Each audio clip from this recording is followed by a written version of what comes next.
Hello, everybody, and welcome back to episode 38 of the Everything Motor Racing Podcast. Whose number's that, Jacob? Well, it's quite relevant for today, isn't it? Because with Bradley Smith going back to MotoE. Yeah, Bradley Smith indeed. Yeah, what team was it again? I can't actually remember. RNF. Oh, so just go back to the same team you already used. Yeah, with you a couple of years ago, yeah, basically. Yeah, and David Salvador as well? No. Yeah, David Salvador runs 38. What are you chatting? Oh, yeah, my bad. So I thought he meant he was going to the MotoE squad with him. I was like, the fuck you want? No, on Alex S. Krieg was announced as well to Tech 3, so we know what that means. He's going to race a speed up and then he's going to win the European Championship, and then he'll be in Moto 2 next year. And Yep, yeah. You got it, kid. Following the footsteps of Fermin Aldeguer, down to a T at this point, just a different MotoE squad. It's the Hector Fobel effect, isn't it? Yeah, that's the one. Today is a guest episode. If you listen to our last podcast, you will know that I said about a guest we'll have on our podcast. We've got Liam MacDonald with us. Hello. Not many of you will know him. I'm not going to lie. Sorry, Liam, to put you down there. Right out the gate. Yeah, sorry about that. But not many of you will know him. But I'll tell you what, he's got a freaking story.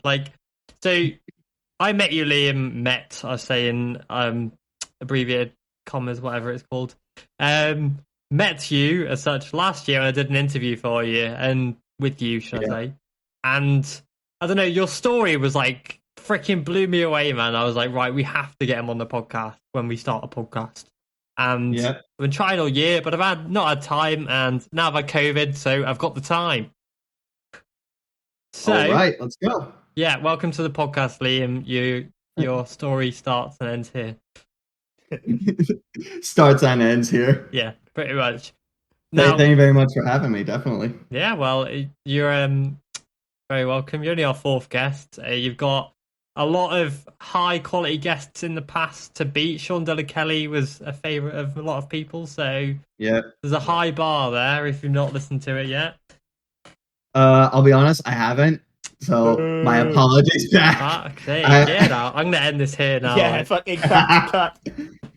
I don't like to listen to, because you mentioned this to me like way back that you wanted to start a podcast and have me on it. Yeah. So when the episodes came out, I didn't really want to listen to them, and you just carried on that. Like I did. I didn't really want to listen to them and have anything like anybody else was saying or any way like they carry themselves to affect me. Yeah, no, because I just want to be me, and I know that that's something that you appreciate. Yeah. So that's no malicious intent behind that. Anything after this, I'll be happy to listen to. Oh yeah, right. That was a good save, Alice. Yeah, that was a really good save. I respect that. So, if you know anything about anything, and you haven't listened to our podcast before, so you won't know, but we ask all our guests one question at the start, which is, what 5 songs are you currently listening to? See, what's really helpful for me right now is a Spotify Wrap just came out, because it's like mid-December right now. Yeah. I listen to such a range of music, and Declan will know this, all the different things I listen to, the amount that I can go on. He sent me one song that I really liked, so I worked up a sweat sending him like 100 different things to get back. And I'm like, I've got music too, see? Yeah, I've got it too, man. But like I can just like look at my top songs of 21 and just give you those. So right now, my top songs are "It Is the End" by Ice Nine Kills. I've never heard and that. If you don't know Ice Nine Kills, they're kind of a metal band. I'm not gonna like get caught into like what kind of metal grunge genre, whatever. But like they're a metal band, and their frontman is enamored with horror movies. Right. So if you're like a fan of horror movies and you're a fan of metal, you have to listen to their previous album and their album that came out earlier this year. But "It Is the End" is a song that's basically sort of from the perspective of Pennywise from It. Right, okay. And it's just such a good song. They are the only band that I know that can fit circus music and a clown horn into a really like eerie and terrifying song. Same way in one of their newer albums, they have a song where they say the truth will hit us like a truck or something along those lines, and then they just have a little truck horn, and it still just flows, and it's just brilliant. Yeah, right. So they're just an amazing band. Up after that is Massachusetts by Silverstein, and I'll be honest, another one I don't know. You're probably not going to know a lot of them if you don't listen to much scene stuff, anything like that, anything angsty. I'm not very edgy, so no. Yeah. I'm very smooth in the corners, you know. Yeah. So I can't really describe Massachusetts. It's been I'll be honest, it's been a while since I've listened to it, but it's just they have an acoustic version of it too, so you can really hear the words, and it's something that really like hits you, and I really like it. Mm-hmm. After that is Believe by Beartooth. And it's not one of their like best songs from that album, but Beartooth is a band, their frontman Caleb Shomo has a scream that just carries so much pain and so much like feeling with it. So and this is one of the songs that he doesn't really scream in, but this is just such an anthemic song. Like this is one that you can really hear projected out of a stage or something like that, and I really like that. So when I first came across Beartooth, when I was first shown them, this was one of the songs that I latched onto. Up next is Pittsburgh by the Amity Affliction, and every time I say a new song, I just like wait to hear like, nope, don't know that one. No what are you idea. on about? But to be honest with you, the thing I find it most funny about this is I want to see how Deck have spelt them at the end of this. Oh fuck yeah, Jesus Christ. Oh, that's terrible. Especially because half of these are just cities in the States. Yeah, you're gonna have a blast. To spell Massachusetts now. Massachusetts. Fuck. And then in number 5 is Clever, also by Beartooth. Nice. And this is like Beartooth just have so many songs. They're one of those bands that you'll have a hard time trying to find a fault with them. And Clever's another one of those like that just carries so much pain with it. And it's one that you just can't not sing as well. So those are my top 5 songs of 2021. Not too. Those are all in fairly the same genre. Not too far off of that. We've got things like hardstyle. We've got techno. We've got house music. We've got dubstep and stuff like that. Now you're speaking. Well, we've got the absolute banger I sent you the other week, of course, with Royal Blood. Obviously, you did only send me that the last week after the Spotify Wrapped came out. Yeah, because that's I put up my story. Put up my story, and you're like, "Oh, what's that?" No, you had blocked out your first. Oh song, and I was like, "What's going on here? What's the song? What is it?" So.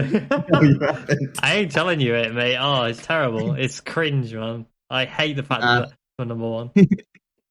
I'm not too bothered. I just can't be bothered with Spotify's like whole trendy thing. They've just tried to make like, hey, we're tracking you in your every move. Oh, I'm fine with that. If it's for my music, I'm fine with that. Like, God, yeah.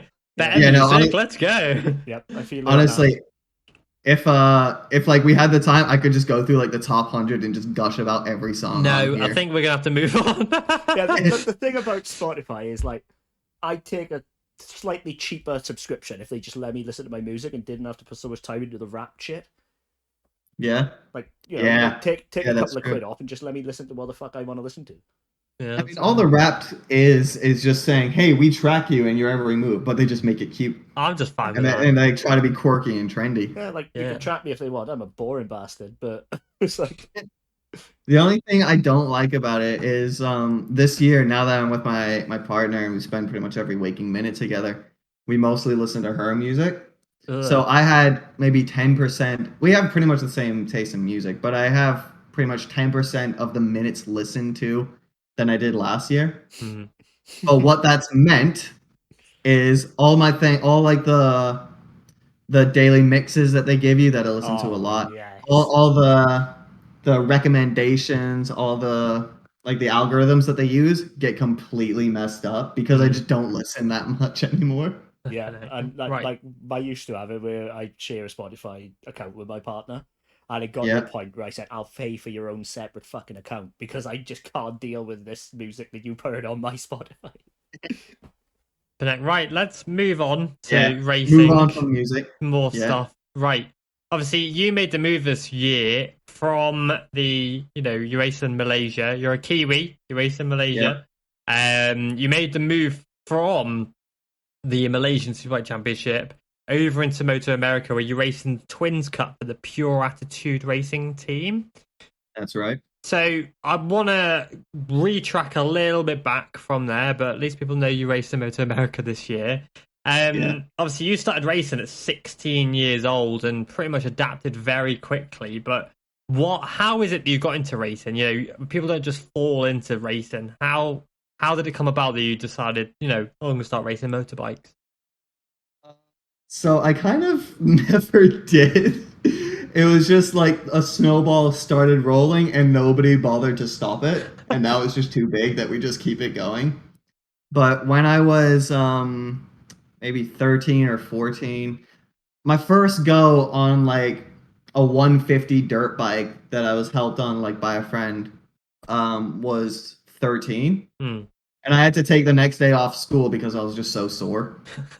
But still, like throughout my like younger teens through to even now, my dad loves cars, my brother loves cars, and my dad's best mate had an R33 Skyline, Oh, and it was a beautiful car. Like it was featured in magazines, and obviously, as best mates do, he egged my dad to get one.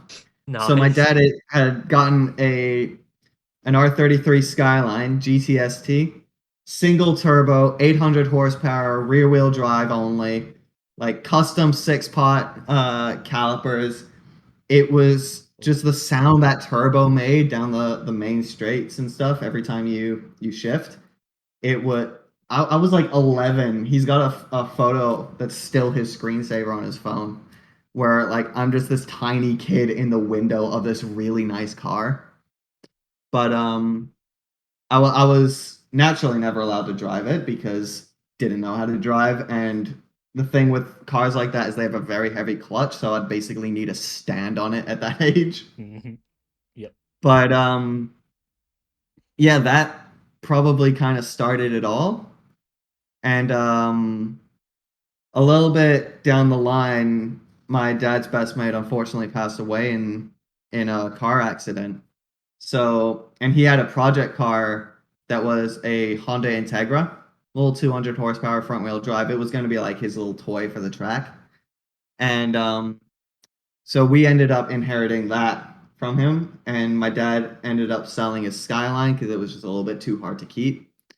And so then we had this Honda that was a little bit easier. That was my first time learning to drive like a manual. Was in the parking lot after a track day outside of the track. And nearly drove it into 3 different fence posts. But I'd always sit like in the passenger seat with my dad whenever he was doing these track days. And I'm just having a great time. I'm just sitting there, and little 11, 12, 13-year-old kid. And I started to like notice things, I guess. My dad like moved one way to overtake somebody, and then his line would do something different. Or he'd sort of plateau and wouldn't really understand why he can't go faster. And obviously, anytime I tried to say something, it was just sort of like, well, what do you know? You don't race, you don't drive, you're an 11-year-old kid. So like it's not really something I can hold against him. But I just started to notice these things. I started noticing like if you retook the line, you'd have a better time. He'd say like he's braking very late, but I would like sit next to him and I'd kind of call him out on it in front of his friends, but like it was never that intention. But I'd be like, no, you're kind of, if you like watch the video, because he always had GoPros, I'd be like, if you watch the video, you'd be able to see, yes, you're braking at 50 meters, but you're also lifting off at 150. So if you can just like make that transition a lot quicker, then you're gonna go faster. Yep. And that never really sparked anything. I just found it interesting. I like learning new things despite what school like tried to do to me. I just really enjoy learning. And then I had the idea that, you know, being the 15-year-old kid that knows how the world works, I'm gonna I really like this. I want to start racing cars. I want to go car racing. And pretty much anybody who knows anything about car racing is, that anybody who is racing cars at any sort of level were in go-karts before they could walk. Yep. So obviously never done that. I almost got into go-karts as a kid, but my mom sort of said well, this family friend does go-karts and they have to work on that every single weekend. And the way she sort of put it, I was just kind of you know what? I'm not really that sure about it, so let's not make that huge investment. But yeah, never got into karts. And so being the 15-year-old kid that knows how the world works, I was like, I want to get into cars. This is what we need to do for sure. Yes, I know how this works. I need to do this. I need to get this. We need to do this. We need to put as much energy and time and money into this as we can. And basically that didn't happen, obviously.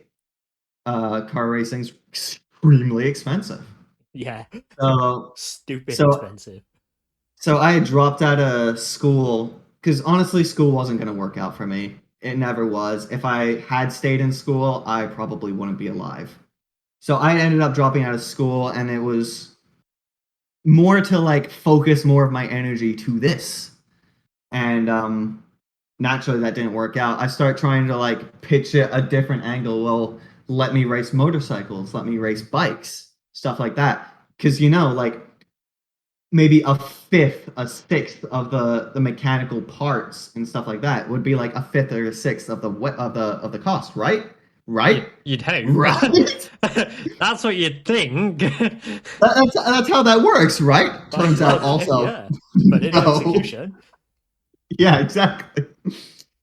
But my dad was terrified of me riding bikes. And he used to do a lot of cross-country driving, and he saw the accidents because Malaysia has one of the highest motorcycle death tolls in the world, I think. Mm.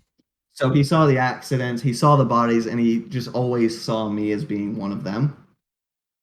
Mm. And again, can't really fault him for that either. He was terrified.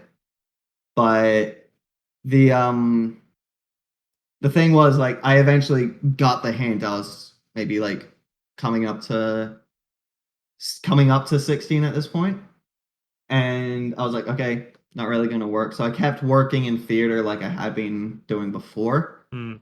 But the jobs I was doing and the jobs I was getting were getting further and further away. I could cycle to school, no problem. I could get an Uber to this thing that's at a different venue. But this was starting to add up, and I can't just show up to a venue that's 15 miles away, drenched in sweat. You can, but it just doesn't work very well, Exactly. I was 15. I was 15. I wasn't getting paid. If I was getting paid, I was getting paid barely anything. But I still felt like I should carry myself with that sort of air of professionalism. So I was like, Dad, let me get a motorcycle license. Because in Malaysia, you can get a car license at 17 and a bike license at 16. And so I was like, let me get a bike license. I can't get a car. Ubers cost a lot, and I can't cycle. I was thinking just a little 390 Duke or something. And good shout there, I would just say. Freaking sick bike. And with show off starting with a KTM. Yeah, look at you, Mr. Moneybag. Mr. fucking Moneybags, but instead of there was that, but fucking CB125. I didn't want a little brum brum scooter, a little Kapchai thing that we had at home. I wanted a proper bike that looked like a bike. Yeah. And so it's either basically going to be a Kawasaki Z250 or a KTM 390. And my sort of end goal was going to be to get up to a Ducati Monster. Which now that looking back, now that I know more things, I was like, you know what, maybe not. I don't know. Can't really comment on 2015 Liam. But that was the game plan. And at the time I had made arrangements to go to a technical college in Australia to also do theater management and stuff like that. And so my dad kind of like the penny dropped once he moves to Australia. Like he's gonna do what he wants. He's gonna be an adult. He's gonna do all that. Ha! And so Wishful he thinking. wanted to like make sure I was prepared, which is probably the worst thing he's done in all of this so far, because he put a little note out onto like one of those Facebook forums, like, can anybody teach my son to ride a motorcycle? Yeah. And he met this guy who we sat down for a coffee at the Starbucks like down the road, and this was the day before winter testing for MotoGP was in Malaysia. Nice.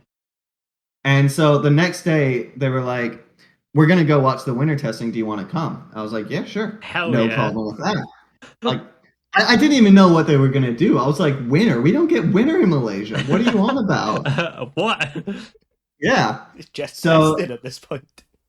So I was just I was there, and on the drive out, he was like, "Look, we like your maturity. We like you seem well put together. Any other kid your age we've come across is just kind of cocky and arrogant." Hmm. And at the time, I didn't have anything to be cocky or arrogant about. I was just like, "Please let me like ride a motorcycle." Yeah. So he just put it out to me like, "So we wanted to offer you to train with our racing team." So I was like, okay. Hell Just yeah. made all these Fuck yeah. plans. Finally, like, got my head around that I wasn't going to be doing this. Finally made plans to go be an adult, be a grown-up, go do, like, university stuff. And he's like, do you want to be a part of a race team? I was like, okay. And Yes. the start of everything since. I started on a 250 Kawasaki Supermoto Nice. that had no sort of parts to it. It was just a dirt bike with road tires at this point. And I was still too small to stand up a 250. I was still too small to kickstart it. And I wasn't like strong enough to pick it up if I fell. So one of the other riders had to kickstart it for me. Two other people had to hold it for me. And then I had to go and like try to like ride it, try to get used to the clutch. And like it's a 250, it's torquey. Yep. And it's got like a lot of power to weight. Oh yeah. So you're trying to balance that, and you feel like you're doing a million when you've barely slipped out the clutch in first. And I'd end up falling on that every now and then. Actually, now and then I'd fall on that like consistently. But I finally like worked out to like getting out onto the little go-kart track that we were doing, going. And I had my coach at the time with a little GoPro on his bike or on his helmet. And so we'd come back and we'd watch and we'd see everything that's going on. And he'd say, like, if you doing all the body position stuff, like move your butt out, move your knee out, stick your knee out a little bit more. And so I think it was the last session that we did, he was telling me, like, if you just stick your knee out just a little bit more and lean out just a little bit more, you're getting your knee down already. Your So I was first like, try. I was like, I don't know what that means, What? but I'll just do what I'm told. And so I go out, we're doing a couple laps, and then I start like, I'm comfortable now, so now I can start doing what I'm told. And so I try it, and I like get my knee out a little bit, and I can feel it. I'm like, oh, that must be that feeling that I'm feeling. That's my knee on the ground. And like I was analyzing it so much that I forgot to open the throttle and crashed. But yeah, that was the first session. That was my first time on a track. That was my first time on a bike, Yeah. and my first time getting my knee down. Pretty And then- successful for your first attempt, isn't it? And then Some the riders next- can't do it now, 50 years later. Like, So yeah, I guess it was kind of meant to be. And then the next session that we had, we'd go out like maybe 2-3 times a week. We'd be on the track. By the Yeah. next session, I had a Kawasaki Ninja 300. Nice. And everybody else in this team, like one was on a S1000, one was on an R6, one was on a ZX6 or the Kawasaki Supermoto, and I was on a 300. But we're on this like little 990 meter go-kart track with 17 corners. So like they're not gonna like get a huge amount out of that. So as I kept training with them, I kept training, kept going. And then I moved on to the a ZX6 that was one of the other riders. He sold it to us because he had moved on to a ZX10. It's a big step up, And isn't it? yeah, pretty much. And this was like maybe in that first session on the Supermoto was in early February of 2016. Then by about May, June, I had let's see if I can get the dates right now. Not the exact dates. But I was starting to get tired of my 300. I was thinking like, okay, there's a little bit more here. Like I can go more. Yeah, did you need more power, or was it just a case of? I don't even know what it was, but the 300 is just like it's a starter bike at the end of the day. You're meant to reach the limit with it. No.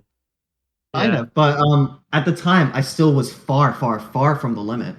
So were you racing at this point, or was it still just learning to ride?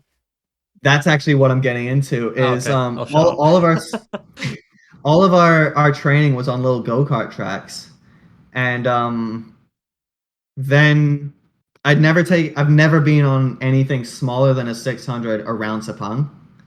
But there was a couple track days that I went to that were down in Johor, way down south near Singapore, on one of the old GP circuits. Mm-hmm. And that was my first time really like properly getting to open this bike up a little bit. On you said like a full, like an ex Grand Prix circuit. It was like a full size circuit, like. It was a full size circuit. It was lethal because it was an old one. MotoGP it was Pasir Gudang before Sepang. It was Pasir Gudang. What you mean? Yeah. The one we discussed the other week, Jacob. That's it. Yeah. Yeah. Maybe. Yeah. Yeah. No. It was lethal. It was just the road condition wasn't great. It looked like something you'd see out of like a historic video of showing how far MotoGP's come or something. Like this is what they used to race on with like little like leather skin suits, and now we have all this technology. It looked like the before photo of a before and after. And at the time I was still shutting off on a 300 around a little kink that like the 600s were wide open on.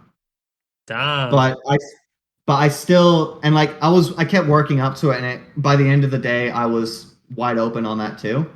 But I was still learning the lines. I was still like saying, like, my friend would be behind me and he'd say like, yeah, no, you're turning too much after the corner. So like I'd try to bring the bike back to the center of the track. Like you're turning too much after the corner, and I'd be working on all these different things. And as I got more comfortable with it, there was like a club race at the end of it, and I started doing that. And the only reason I wasn't on the podium or maybe even winning that race was I was on fully stock suspension, fully stock rear sets, and it had just started to rain, just a tiny bit, just enough. Yeah. And the way Pasir Gudang was like you go up and down like it's a roller coaster, and a lot of these you go down and you turn right, and like that right turn would be in the dip of like a little valley. Down, turn right, straight up. Is it like Portimao? Like not quite, right? But like you're turning on the side of a hill kind of thing. That's cool. That's what it feels like. And because it was slightly wet and suspension was stock, I lost the rear just a little bit, and it bent my brake, my foot brake out just a little bit, and I was fine. Like it came back, and I was fine. That was my first kind of like real save, I guess. And the top five, because it was a podium of 5. The top 5. They made a little bit of space ahead of me, but they always stayed exactly there. So like they weren't faster than me. It was just I slipped. Yeah. Okay. So that little bit, that combined with my like little annoying perfectionism Like that was like I almost had it, and I'm still doing it to like this season. And, like I was this close. Yes, best finish, best like amazing results, but I almost had a little bit more. Yeah, I mean, And how long had you been racing by that point, or was that your first race? that was my first Right. quote unquote race. They couldn't call it a race. That's No. what kind of race it was. And how long had you been riding at that point? So first session was in February. That was maybe in March. Jeez, only like a few weeks then.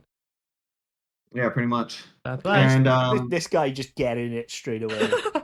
Like I was still on stock rear sets at that point. That's how like short term it was. And the only reason we actually changed my rear sets was the second race, day 2 race, was I was always really nervous about the launches, the starts. Yeah. And I didn't know what they were doing. So the guy would raise his flag and I think that's go. So I'd like jump a little bit and then like back myself up and I'd be like, oh, is it now? Is it now? And then he'd finally wave. And on one of them, he did it. And I like jumped a little bit and pushed myself back. And I apparently kicked it into neutral.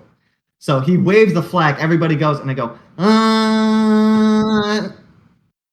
put it into gear. Then I set off. And apparently somebody else had done the same thing or he had stalled. And he came into the side of me going much, much faster. And he just snapped my rear set. So that was also, I guess, my first DNF.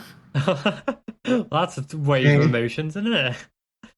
Right? And the takeaway I had at the end of all that, and I didn't tell anybody because I didn't want to feel like I didn't want to be looked at like a greedy kid or like too excited or anything. Yeah. So, but like I felt like there was a little bit more that I could have taken, a little bit more that I could have done. And then apparently somebody else noticed it, so because they were talking to my coach, like, let's get him on a bigger bike. So I start doing the training with the ZX6. This is maybe in April, May was my first time on a ZX6. And then I'd have to say June was my first race, proper race, like super sport race.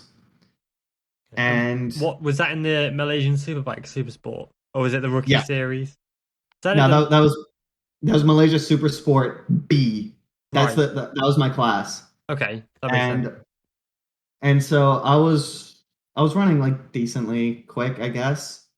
In my class I was running like second or third. Oh yeah. Stuff like that. Not too shabby for only a few months racing, you know. Yeah. That's how I felt, because like I didn't even realize we had classes. So all I'm saying is I'm sitting in like 7th, 8th, 9th place or something, and just trying to get in front of the guy that's in front of me. And looking back, like for the time, I was stoked about my times, but now like I'm 20 seconds faster. Damn. But that was my first time like racing was in June. So February to can't stand up a bike. June was my first proper championship race. And what happened in my first ever race, so it was actually my second race, was my first intro to racing. Like your proper race, not like a little club one. First race, first event, I suppose you'd say best. Yeah. No. On the weekend, it was race 2 that was my first race. Right. Because on the siding lap for race 1, I came around like turn 1, turn 2, turn 3, turn 4, turn 5. I was like getting the heat in the tires, and turn 6, my bike just goes boom. Oh no! So I jump off. Luckily, Sepang has a shortcut right after turn 6 to take you back to the pits. Yes, so I just leg it. I try jumping it. I'm jumping it. I try legging it, like, because it just won't start. Leg it back to the pits. We're on the other side of the pit lane, and I push the bike down the back. Everybody's wondering where I am. I'm like, the bike stopped working. I don't know what's going on. And right as the lights go out and like my last opportunity to cling onto the back of them was gone, we realized it was a blown fuse. No. That's all. So that, I wasn't like upset about it, but that was my intro to racing. Just that everything going wrong right when you need it to not. It's always I just love that was my intro to it, rather than like getting in and this never happened to me. Like it was the first thing that happened. So Like you can't write it. yeah, Yeah. it's like it's like a lot of up and downs. It sounds like in your obviously your first few months of racing, as it would be, but then Yeah. as your career kind of progressed, obviously in 2017, you were in obviously the Malaysian Superbike Supersport Rookie Series, and Yeah. I believe you won all 10 races. Is that correct? Yes. So what I Was had that your done, second year of racing? Was that? technically, yeah. So Oh, what I had done, God. because Who does one that? of one of my mates was in my team as well, and like he was very friendly. He was very like he didn't look down on me because I was like a rookie. Yeah. And he was very good friends with the Callio family. So Oh, he had one of really? their old super sport bikes. Well, like the ones like like you said, the It- World Supersport Supersport, team. like Cortese Road. no, no Cortese. This was like a 2015 European Superstock bike. Ah, okay. Like Tully. Yeah, Tully. Yeah, one of Yeah, yeah, Tully's yeah, yeah. bikes. Yeah. And Okay. and so he was in Supersport B with me in 2016. And I saw like the times that he was doing, the times that the guy in first place was doing. They were doing about 219s, thereabouts, Yeah. in like in the B class. That's pretty And so like quick. That's rapid, that, isn't it? so I was like working my butt off because like I see what I didn't know is like these guys are doing these times at the end of the season. And I thought that's just what the times they do. So like I worked really, really hard through like the off season to like get myself down to those times. Because at the time I was doing maybe 23s around Sabang, 2-minute 23s. And so I got down to 219. And apparently I was the only one that did that. So I was fighting for third, like second, third, and fourth overall, and then getting like placed with the B group. And a lot of people protested because he's too fast. Like, how do we have a chance? And the only thing like we just kept saying is like, I worked my butt off. Why didn't you? Yeah, that's the thing. Like, rightly. hard work, isn't it? Yeah. And so we got 10 out of 10 races in the rookie championship, and like so I was the rookie champion with that. Pedro Costa, who? Everything's been just me and my dad the play. whole way through. It's just me and my dad, and I'm so lucky that like we've been able to manage. My dad's really good with budgeting, and he knows how much like work this goes into, and because like he would have wanted to race himself, Of course. and he would have wanted to race cars himself, and like he knows that like you don't really get that opportunity, and he saw that I had this opportunity, and I still have this opportunity. So he's still like right behind me as hard as he can. But the whole time I was in Malaysia, the whole time I was in Asia road racing, even coming to MotoAmerica, it's just been me and my dad. Like we were not an outfit that could get support where we were. Yeah. And so it's just been the two of us. You know, because I thought you went to MotoAmerica by yourself. I didn't realize your dad went with you as well.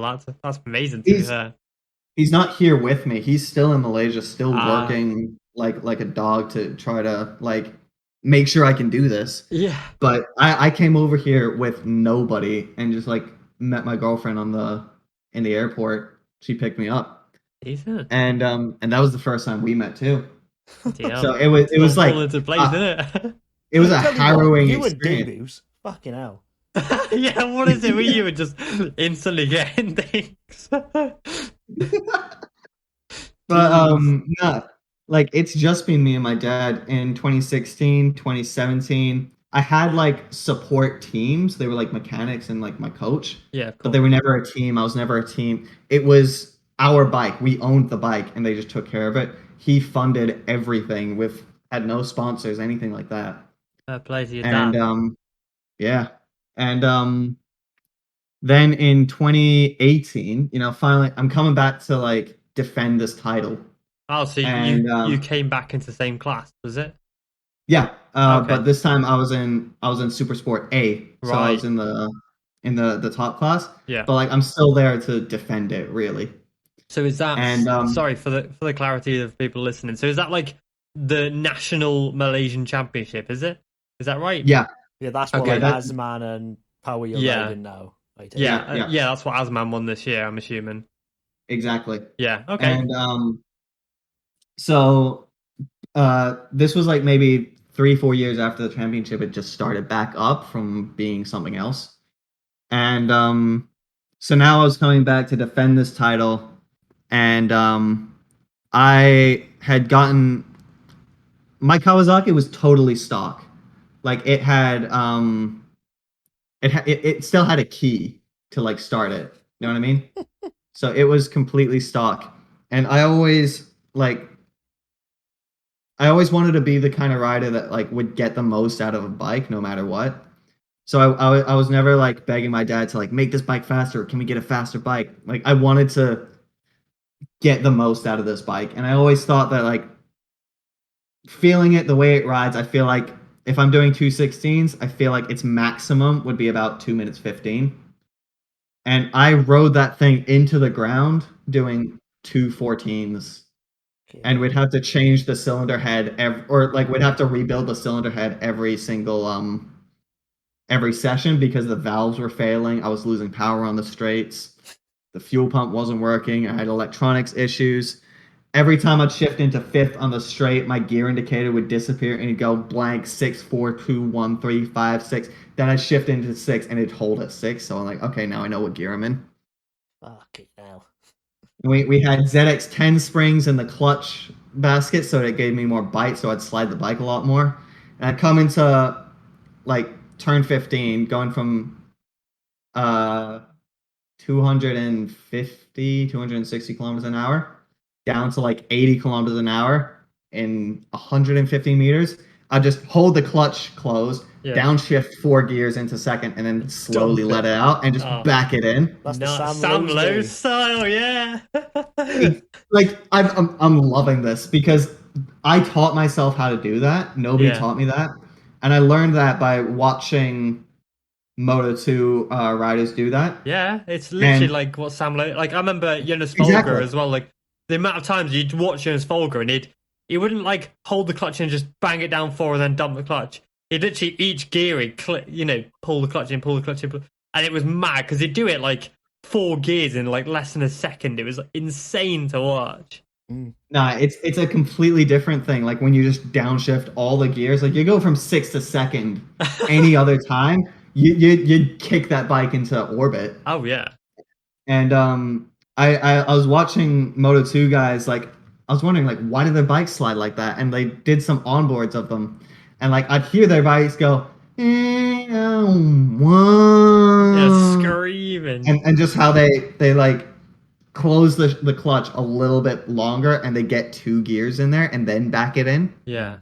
So I started doing that. I started teaching myself that. I started like trying to learn how to do that. And then I started implementing that into the racing. And I beat the crap out of that bike, honestly. Yeah, it sounds like it as well.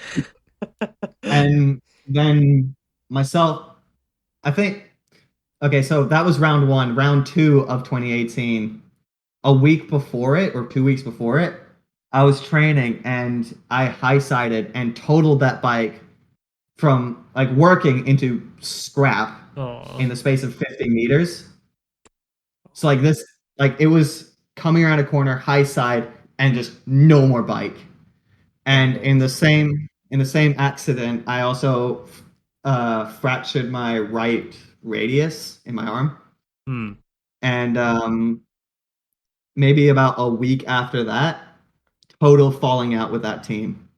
Really? And yeah, they were just saying like, I don't think we can race. I was like, Coach, you don't understand how much I've put into this. You don't understand how much I've been telling you to put riders on contracts. He was like, we don't have enough riders. And so I was like, you know what? No, keep the bike, do whatever. I'm going to sort something else out. And I immediately called my friend, asked him for the number of his like little support team. And I was like, please, do you guys have space for just one more rider? I'm so sorry. Like, I felt so bad. I was like, please, just do you have space for one more rider? And then they were like, yeah, sure, we can manage. And so I called up my friend who had the Calio bike, And he always told me like he was done riding. He had 2 big accidents in front of his son, and it's like 6-year-old son. And he was like, I'm done. I'm not racing anymore. But I see your potential. So if you want, we can work out a situation where you race this bike. So I called him like, please, can we do that? Like, can I call him that favor? Can I call him that chip? And he was like, yes. Yeah. So we drove basically the next morning, 2 hours away, to go pick up the bike. Then I drove it 3 hours back to take it to the shop, and I spent like the next 3 nights staying up late with the bike with the team, trying to like figure out the bike, figure out the electronics, figure out the mapping and all that. And we were getting everything set up. And then straight away on this bike that I've never been on, dropped 2 seconds. 2 seconds. So immediately, or sorry, no, it was 1 second the first time I was on this. So straight away, I was down into the 213s. Only one. Yeah.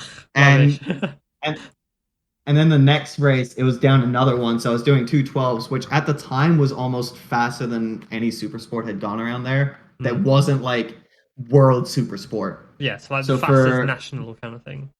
Yeah. For like the Malaysian riders at that time, I think 211 was what we were all chasing. And I will always be gutted by this because I think it was in the last race, the last dry race we had. On the start of the warm-up lap, my right knee slider flew off. And like Sepang is 15 corners and 10 of them are right. Yep. So I was starting from pole and no right knee slider, and I was like, what do I do? What do I do? And I was like, either I kind of like took a step back and I was like, okay, I can either push and like risk catching my knee, or I can like wind it back and risk making a mistake, or I can just sit in my momentum, my comfort zone, and just every time I lean into a right hand corner, just remind myself to like lift my knee up a little bit. And I was gutted because every single lap of that race was either 212 flat or 212.1 for 12 laps straight. And I was that close. And if I had known that, I was just gutted that I could have had that. Yeah. What question? Why didn't you just pit for a slider? Because honestly, I didn't feel like I could. I didn't feel like I had that like team there to like that. I'd just like come into the pits, say I don't have a knee slider, and then have one ready. Okay. So I just kind of like I had these teams behind me, but at the end of the day, it was still just me. Right. And my dad doesn't have any racing experience, so it's not like I can like look to him to be like, yes, you know what to do right in this situation. My dad mostly spent his time in the media center doing work, unless I was racing, then he was watching. But at that time, my only goal was just to get the points, just win the championship. And so that's what I did. And then I think in that race, maybe the next race, I won the overall championship. Just by finishing 5th in a wet race. It's not bad, is it? Yeah. Hell, man. It's making me feel really shitty about my racing, I gotta be honest. And that was like Sunday, win the championship. I had Monday to myself. And then on Tuesday, I flew out to Indonesia to Sentul to do a wild card with the team that Anthony West used to run with in Asia Road Racing. Yeah, I know what you mean, yeah. And so Sunday win the championship, Monday to myself, Tuesday fly out to Indonesia. And Sunday I had probably the slowest crash of my life, and it ended up cutting off 2 of my fingers. Oh. Which, I mean, like, everybody's like, oh, that sucks. I'm like, yeah, it kind of sucks. But it was the mental break that gave me. Yeah, because you were away for a long time, weren't you? I was only from racing or from like just that weekend. Well, I don't know. I may have got me to tell another story. Carry on. No, like just in that moment, like the panic attack that I had, when you cut off 2 fingers, it doesn't actually hurt that much. Like your body just goes into like shutdown mode. But oh my God, the panic attack that I had, I was hysterical because you get knocked down so many times in the sport, and you start to like have build up, even like subconsciously, you build up like you're invincible. You can't get hurt at this point. Yeah. And even though like I'd broken my wrist in July of that year, I also raced and won all of the races 2 weeks later. Yeah, exactly. So, like you start thinking you're invincible, and then you're sliding across this really poorly maintained road, staring at like bits inside your hand that you're not supposed to see, just thinking to yourself, that's not possible. Yeah. That's not possible. Like I don't get hurt. That's not happened. This isn't happening. Like what am I gonna do? This isn't happening. And just that mental break. After that, I didn't even get a chance to put myself back together. Because with my old team, we'd been training on a bike 2-3 times a week. And like you need bike time to build that confidence back up. Yeah, 100%. So yeah, especially after an injury like that. And I just couldn't get it. So the only time I was ever on a motorcycle was at a race weekend. Whether it was Malaysia Superbike or Asia Road Racing, I was only ever on a bike at a race. That's the best thing to do, to be fair. I mean, I've just had a look whilst we are sat here. And for the listeners, you were racing with riders such as Kazma Daniel, who completed last year in the Moto2 World Championship and has scored podiums in the European Moto2 World Championship. No, European Moto2 Championship, the Chev Moto2 Championship. So there's a high level there. It's not a rubbish level, you know. And you're out here winning races and doing 2 minute, what is it? 2 minute 12.5 and stuff like that. Yeah, it's mental. But yeah, I've just had a look, and then obviously you had that injury, and then you got to ride a 1000cc bike, I believe. Finished second place in your first ever race. Yeah, that was almost a year later. Yeah. So throughout that entire year, 2019, I was ready to retire. I was ready to not be racing. It was just getting kicked while you're down, getting kicked, no matter what happened. Is that because you were injured? Is that right? It was because I was recovering from the injury, and like the physical injury was gone away, but that mental break that I had, I never got that chance to put that back together. So straight away, first time in Asia Road Racing, we had electronics issues.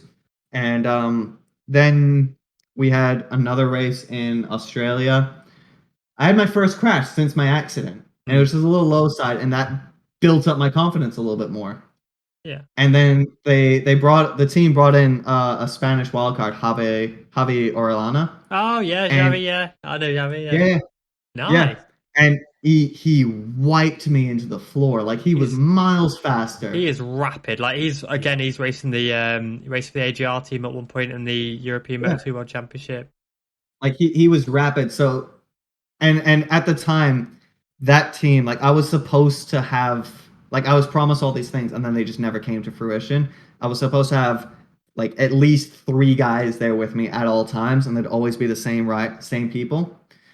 Turns out Australia, I didn't have like the main guy that was supposed to be there. And I didn't have my suspension mechanic because he had fallen ill. So throughout like the 7 rounds, I had 5 different suspension mechanics. And just every time something would go wrong, like the team would look at me, and I was never able to get that pace, to get that, build up that confidence, because I was going between Pirellis and Malaysia Superbike and Pirellis that I've been on my entire career to Dunlops, which are completely different. Yeah. And I was never able to build that up. And like I'll tell you, it got all the way until I slowly built up little bits of confidence, but it got all the way until the very last round of Asia Road Racing, where I was told I was going to be on 1,000, because I was just like ready to not come if I wasn't. And then like out from under me, that 1,000 seat went to somebody else. But that other rider brought with him like one of his minders from Australian Superbike. So it took the entire year for me to be like basically breaking down in the pit, saying like, I've never been able to go faster in FP3. I've never done that this entire year. I don't know what I'm supposed to be doing.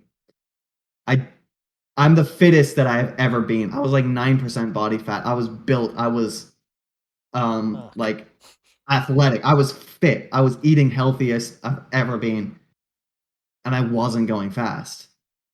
And like my entire, like the only thing motivating me to keep working was just that little voice in the back of your head that just says, you're not good enough.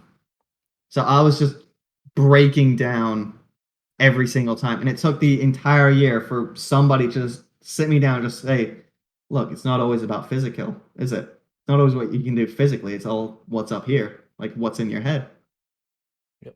And that was the only time I went faster in FP3. That was the only time I went faster in Q2. That was the only time I like outpaced somebody on track. And I crashed after race 2 and didn't care anymore. Like it wasn't like, oh, how do I explain myself? It was like, I know what happened this time. Yeah, because the thing, I'm glad you do mention, about the, the mental side of it, because it's something in the sport that's so brushed over. At the end of the day, we saw, like, for example, this year, Maverick Vinales in MotoGP struggled immensely with his mental health. I mean, it may not have been obvious to everybody. I'm sure it was very obvious, but Maverick Vinales majorly struggled with his mental health, and a lot of people struggle to realize how this could affect your racing. All you do is run around the track, is what some people would say. But, it can absolutely demolish your racing and your lap times, as you've said. I mean, like, for example, Liam, what if you have, like, a bad mental health, like you said, how can that affect your riding? Well, to put it to you with, like, an example, I told you earlier, like, my best time on that R6 was 2:12. Yeah. And throughout that entire year, anytime I got on that R6, the fastest I ever went was 2:15. And like I had moments that were like amazing, incredible that I shouldn't have been doing. Yeah. We had a session that was just absolutely bucketing down with rain, as it does in Malaysia. Cool. And I was starting to freak out. I spent the entire time telling myself, like leading up to the free practice session, saying like, just go out there. You're good in the wet. Nobody else has to mean anything. Like I spent the entire, like maybe 20 minutes, half an hour, 45 minutes, an hour just saying, screw anybody else, go out there, just for bloody once, just have fun. Yeah. And I got on the bike and I went out and I was nearly crying. Not like happy tears. I was like, I came in and I just went straight back into the back of the room because I didn't want anybody to see me cry. I didn't feel like there was any grip. The bike was moving around. I had no confidence. I got my knee down in the rain maybe twice. Twice. And crazy. And so I finally calmed down and I went out to like, okay, talk with my mechanic. How can we improve this? Let's keep working. Even though like I was just ready to leave at that point, honestly. And one of my friends who like we're mates on and off track and like we're not really in the same level. So he's always been quite a bit slower than me. And he came over and he was going faster than me in that session. Oh shit. And I was just like, mate, you were the last person I want to talk to you right now. Absolutely zero offense, zero disrespect. I'm happy for you, but I just don't want to see you right now. And he came over to me and he was like, mate, what were you doing on dry tires? I was like, I wasn't on dry tires. I was on wet tires like everybody else. Like, don't say stupid things. And I was like it just didn't compute that I didn't look at my tires. Wait, so you actually on dry tires? I was sitting in the back room in the pit, like trying not to cry. And one of my teammates was like, don't worry. Everybody, like the slowest guys out there were on dry tires. They were doing 240s. I was like, why do I care? Why do I care what they're doing on dry tires when I'm doing basically the same thing on wet tires? And I was like maybe like 5th in the session. And like, why do I care? And so I finally came out and he was like, what were you doing on dry tires? And I was like, talking to my mechanic. I was like, what tires? What tires was I on, huh? And I looked at him really stupidly, smugly. I was like, what tires am I on?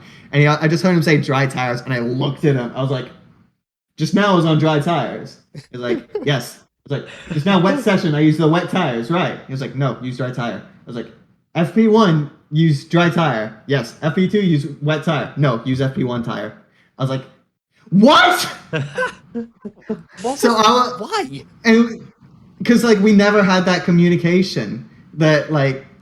But yeah, like because sometimes or not, surely sometimes because what we had done, he had asked me like, do we want to change the tires for the session? And I thought he meant like change the dry tires for a new set and put the wet ones on.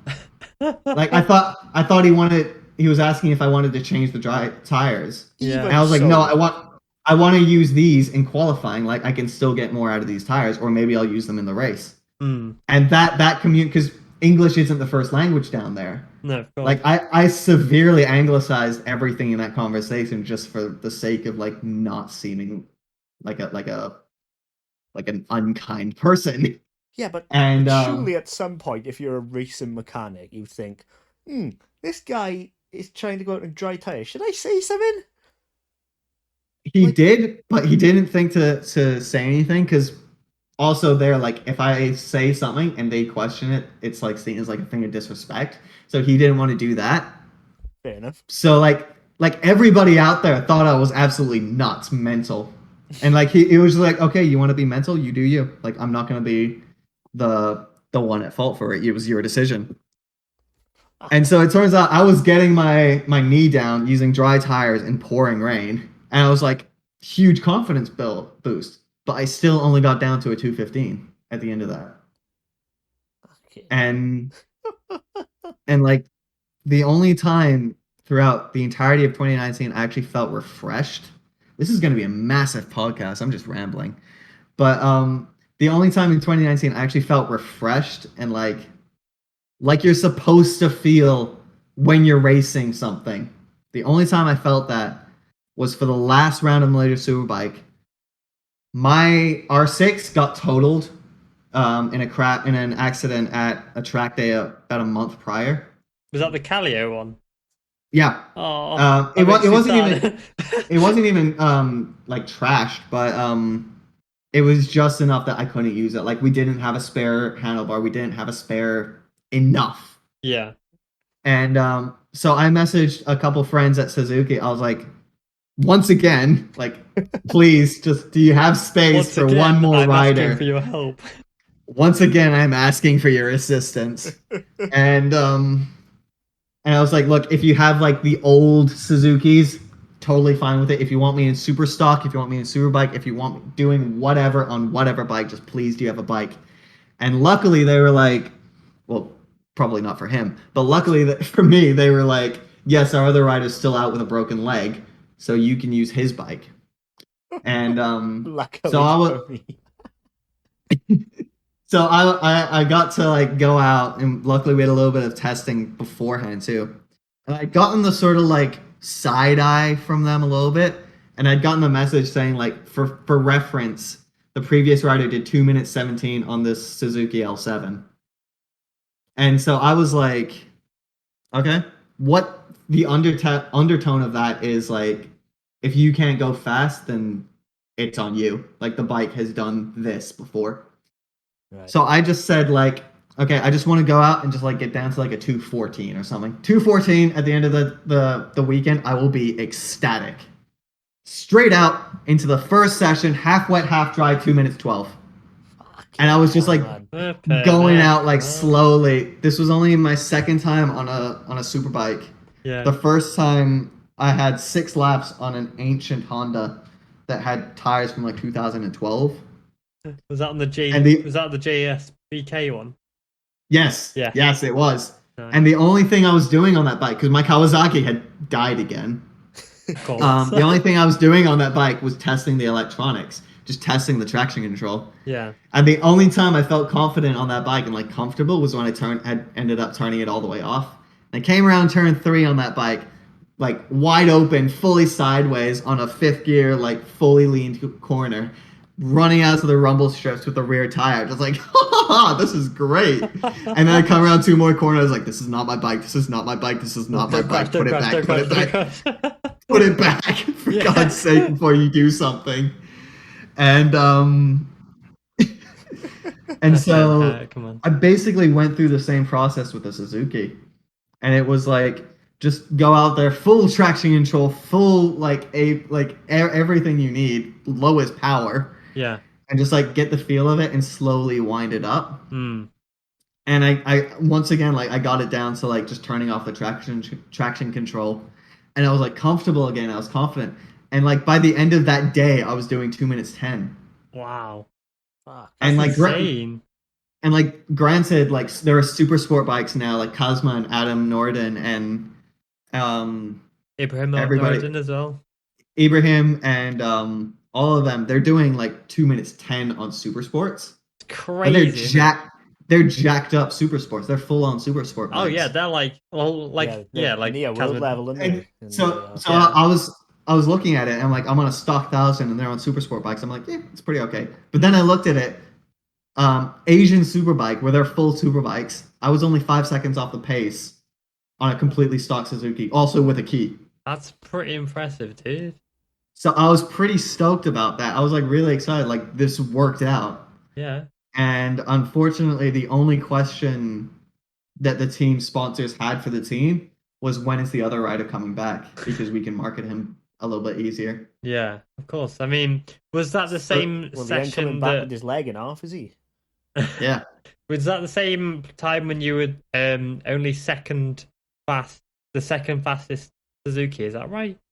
Yeah. I think so. So like the only other rider that had in that championship on a Suzuki that went faster than me was Yukio Kageyama, which is mental.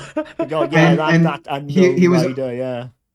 And he was only faster than me by maybe like a tenth or two. Like he did like a 209.9 in qualifying trim, and I was doing like 210s in practice and like race trim. And we're talking about a guy who's won a Suzuka 8 hours, stood on the podium there multiple times, 4 World Superbike race wins, MotoGP race starts, British Superbike victories, and you're like that close to him. Yeah. Insane. And the only difference that was between the two of our bikes was his suspension was kitted out for him. Mine was kitted out for the old rider, who was 20 kilos heavier. Jeez. So I was riding a stiff bike anyway. Yeah. That's seriously impressive, dude. Yeah. So like it's one of the natural fucking talent, like. Yeah. Literal natural talent, mate. That's one of those like days, one of those weekends that I actually hold really, really dearly. Because yes, it like showed everybody I like slammed down all the haters. It didn't do anything. If you do from what I found, if you do something that like takes explaining, nobody's really gonna listen to you if they've already made up their mind. Of course. So it didn't really do anything for that, but it showed me and it told me that like I can actually still be doing this. Yeah, like it helps you put everything behind you. You know, exactly. That's exactly what it did. Struggles and I can't do it, or I'm going to retire, and you prove to yourself, you know, that no, exactly. You can do it. That's all it did. And I was like really ecstatic about like talking to this team, and I was like, so what are the plans for next year? Like, can you fit me in? Like what do we need to sort out a deal here? And they basically just said, sorry, we can't. So that moment, it's this huge melancholy thing in my life where like I finally proved it to myself that like I do deserve to be here and I do deserve to be doing this. Yeah. But it also showed me that I can't do what I need to do here.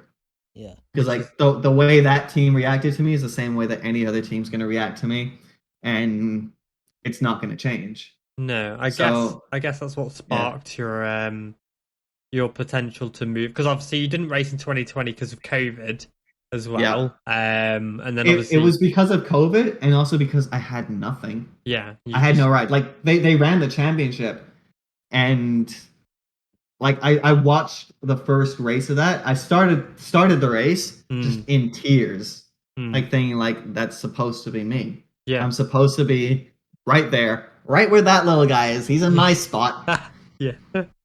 But, like, although, every cloud has a silver lining, and it put you in contact with the right people to basically help you move over to MotoAmerica, racing in the Twins Cup. Exactly.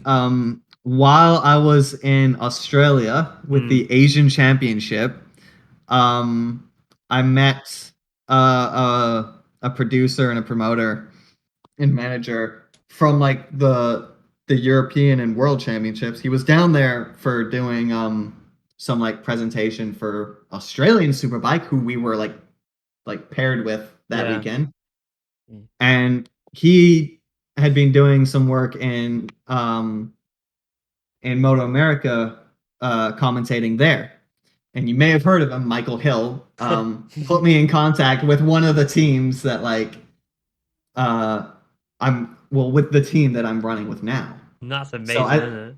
I think it's incredible, just stroke of luck that just this guy, this British guy that like I had never met in my life. I had spoken to maybe twice that weekend. He was just like, "Look, let's just grab a coffee in the thing before we have to go." Fair play. And honestly, fair play. And so like just this Kiwi kid who grew up in Malaysia, racing in a Southeast Asian Championship, went to Australia to race and met a British guy from the European Championships. And now they race, and now they work together in the States with the American Championship. And like, what are the odds, man? Like, honestly, what are the odds? like how many times is somebody going to be able to say like all of those words in that succession? They probably don't want to, because it's hard work. That's 5 continents. That's exactly crazy, dude. Gee. So just that one meeting was dragged across 5 continents. You should have visited Antarctica on the way you complete the set. I thought I did, honestly, when I was first flying to the States for the first time. We flew over all these ice caps and stuff like that. Turned out it was Canada, but what am I going to know? But I thought like I touched just about everything. That's brilliant. Like, that's nuts. It's crazy. I mean, small world, isn't it? And what's very lucky is like even in Australia, I had one of the worst sinus infections of my life, and I was just doing so poorly. I didn't feel like I was supposed to be there. And Michael had just seen this kid that was like sitting out on the oil drum far away from any team, just by himself, and like he just started talking because he already knew Javi. He'd worked with Javi. So he was already in that area, and we started talking. I was like, "Look, do you want to we'll catch up for a coffee in the Trex Cafe?" And I don't know. I guess he saw something in me that maybe a lot of people didn't, maybe that I didn't at the time. And he was just like, "Look, you've got potential. I think you can do this, and I think you need to think you can do this too." Yeah, because it's all about the mental strength, as we've discussed, isn't it? 95% of racing is between the ears at the end of the day. Yeah, that's what I always say. And like, you can be as fit as you want, but at the end of the day, it's not going to mean anything if the guys that are winning the Isle of Man TT are the guys that drink and smoke and John like McGuinness. are old and fat right after the race, like John McGuinness, Guy Martin, all that. John McGuinness like has such a gut on him, and he's still winning races. Exactly. So I always say, like, since basically like that turnaround, it's always been like, just get your mental health in check. Like, I just stopped going to the gym because I just needed to stop. Yeah, I just needed to take a break for myself. And so most of 2020 was spent working on me. It sounds like really like hippy dippy and everything, because I'm sure everybody was doing that, but I was just like dead set on just working on my mental health, working on my confidence, working on everything like that. Yeah, and what you have to do, isn't it? That's important at it. Yeah. And like at that time, I also still wasn't writing anything, mind you. So when Michael came to me like saying, we might have a gig over in the States if you want in, like we can cut a deal with this team. You'll be riding this championship on these tires with this team on this bike. And I basically, in a twisted like turning of the tables, I sat my dad down and just be like, if you want to say no, I understand. Like I What? get it. Fair play. And I'm like, yeah, I'm and doing it. Screw you, Dad. and then he sat me down like a week later. It was like, I want to do it, but I want to make sure you want to do it. Yeah. And then I had to like come back to him like after about a week or so. I was like, yeah, you know what, let's do it. Oh, And yeah. so The we reality, we I met. bet, was you knew you was going from the second you had the offer. No, genuinely, I didn't. Like, we got the offer, and I just saw it as like, oh yeah, right, cool story, mate. Like, you really got to tease me like this, and then just like through some sort of stroke of sheer luck, everything's worked out.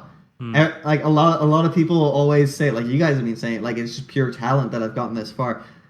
I see it. I've just gotten so lucky. Well, you make your own luck. Yeah, see? Okay. I'm getting in stereo this time. That's the second time this has happened. Yeah, you literally do make your own luck by hard work, though, don't you, at the end of the day? You could be the most talented rider in the world. If you weren't prepared to, work at it a little bit, Yeah. you ain't going nowhere. Yeah. And see, my counter to that is I worked my butt off. I worked myself into the ground in 2019 and went backwards. Yeah, I mean, at the end Like of the day, yeah. You got to hard work is always superior. You've got to have luck. Every rider on this planet has had some luck to get to where they are. Every rider who's made it anywhere has had a bit of luck. There's been a guy there who was only there for one random reason to see one random rider, and they spotted you. But hard work always pays off. At the end of the day, we've seen riders in the world stage. I won't name him, but and he's won a world title and then flopped because, as everybody around him has said, he hasn't got the work for it. He cares more about his hair than training. Jacob already knows exactly what I'm on about. I won't say exactly who. What you're on about. But and it just shows when you don't have the right mindset, the right dedication to it, you won't make it. But you, obviously, from what you're saying,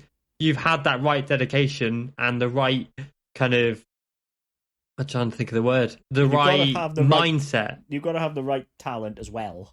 Of course. Yeah. Oh, definitely. But hard work. Work with it. It's a fine line at the end of the day. Hard work, and putting the hours in the gym. You might not want to do the gym, but you got to do it. The hours on the treadmill, on the bike outside, even when it's raining, and you're like, I could be in bed. Yeah, I did nothing throughout 2020. My physical appearance just dropped off the face of the earth. Yeah, but you worked on your mental. Exactly. But what I think is very important is you don't have to be like a strong arm about it either. Like it's very clear throughout from like day one until now. It's gone up and down. Like whether I want to keep doing this has gone up and down. Whether I think I can do this has gone up and down. Whether other people think I can do this has gone up and down. Like it's not gonna be a smooth ride. It's not gonna be like you're gonna get knocked down, and I think that has to be okay. You have to be able to get up afterwards if you get knocked down. That's the thing. The racing has such high highs and such low lows. Jorge Lorenzo won 5 titles and then broke his back, nearly became paralyzed at Assen. It doesn't matter who you are are going to suffer some horrendous lows. Marc Marquez, for example, perfect example, with his eye injury now and his arm when he broke it. He went from the top of the world in 2019, won nearly every race, was in the top 2 for every race he finished, set a new points record, nearly went 100%, top 1 or 2, to then first round of 2020, breaking his arm, nearly ended his career. But it's about picking yourself up. It's about literally one crash, one corner, bang, that's it. He could have gone 2 miles an hour slower through that corner and he'd be fine now, and his arm would be fine. Because it's about bad luck, but it's about getting yourself back up, carrying on, pushing your way through it, and raising yourself and the bar you set for yourself to another level. Yeah. Well, if you don't mind me asking, where are you right now with your mental health? How do you feel about racing on the whole right now? Okay, so those are 2 different questions. Mental health, I'm doing a lot better than what I have been. Good. And I'm doing a lot better than what my lows were. even like in 2019 when everything was just going down the drain, it wasn't the worst I've ever been, but it still sucked. Yeah. So like it's still on like a steady upslope, but it's not like I've always had that sort of like irrational fear of getting too good, if that makes sense. Like it sounds really, really stupid, and like we should always be like working on that. But even when people ask like what are my goals for next year, I can't bring myself to say like I want to shoot for the championship. I just can't, because and even happened this season. Like I'd start out flying out of the gates. Like there's so much like people talking about like how he can actually win this. Yeah, because you And did then really well, didn't you, at the start? Because obviously it's a different bike to what you're used to. You're used to the yeah, to the quad Super cylinder bike. super sport super bike, and then to go on like a 2-cylinder Suzuki SV 650. It's a V formation 2-cylinder touring bike that's being like stretched and twisted to somehow be a race bike. It's sick. I love it. It pretty much is though. Yeah, and but like I had a couple rounds where like I'd start out flying out of the gates and like everybody would be impressed, and then it just came to nothing. And I actually like ended up just breaking down in the back of the trailer because I'm just so sick of having so much at the beginning of a weekend and then coming up empty-handed. Those are the words that I said. So like I can't even look at next season and say I want to like look at the championship. I want to look at next season and I'll always do like the best I can. If the championship's there, then like yeah, I'm gonna drive for it. Who wouldn't? But if the championship's not there, it's not going to stop me from driving. You got to push, man. At the end of the day, the level in that championship is a lot higher than people expect. You've got riders like, God, all they've fallen out of my head now. Like Max. Tommaso Marcon raced there and he didn't win. Yeah, Tommaso Marcon you race against. You race against, what's the champion's name? I can't remember his name now. Yeah, K-Rail, you got Max. Max. What's Max? Max Tosh? No, it's not Max Tosh. Max Tosh. Max Toth, that's it. Max Toth, he's rapid. The other kid, Jack. I don't know. I can't remember the name now. Yeah, that's it. You got a very high level of talent there, man. And you've proved previously anyway that you've already raced against some high level talent. Yeah. And you have to now push yourself to another level, which you are doing. And even if you don't win the championship next year, as long as you remain, with the right mentality the whole way through. You will have highs, you will have lows, but it's about that consistency and that mentality. And, from somebody like me out on the outside looking into the team, it looks like an absolutely fantastic setup. You've got such done an amazing thing of like getting me over here. They know exactly like nobody's really going to know exactly what I'm dealing with. Yeah. Unless they've been exactly there, which obviously none of them have. Of course. But they know they've like done everything right. If I say like, hey, I need a little bit more of this, they like do that and they're open to that like accommodation. Yeah. And the team made a huge step last season with going from a dad and son to 4 riders. Yeah, because it was in Trevor, 2 wasn't championships. it? Trevor Standish and his dad, Dean Standish, is it? I can't remember. Yeah, that's right. It. And like they've got, you got Trevor as well. He had podiums this year, hasn't he? I believe. He started the season out as the championship leader for Twins. Yeah, exactly. It just proves you're in a I'm good pretty team. good company. Yeah. Yeah, and it's a great team, man. And so like we've committed to next year, and that's the most that I can really commit to. I can't say with any sort of certainty what's going to come after that. I can't even say with any sort of certainty if I want to. Yeah. Because this is going back to the question I was just asked, like, how's my mental health and how's like my mental health, like how's my mental health with racing? Where I'm at and where I've kind of always been is like racing isn't my passion. Racing isn't my life like it is for so many kids that are starting out in the mini GP. My dad isn't an XGP racer. My family isn't like a super rich, super like oil company or anything like that. Like my mom's side, the first time I was on a bike was on a quad bike on the farm. So it's not like I come from this pedigree of motorcycles and like super motorsport, high octane, anything like that. Yeah. It wasn't bred into me to be this.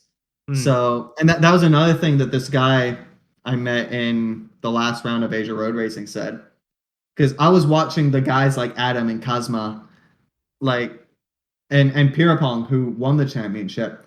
I'm watching these guys go into turn 1 at Buriram, and they go from bolt upright to fully leaned, elbow on the deck, hard on the gas, bolt upright again. And I just didn't have that confidence in the front. Yeah. And I was telling him that, like, I can't do that. I don't know how they do that. I can't bring myself to do that. And he just said, okay, then don't. Like, there are kids out here that are willing to die for this.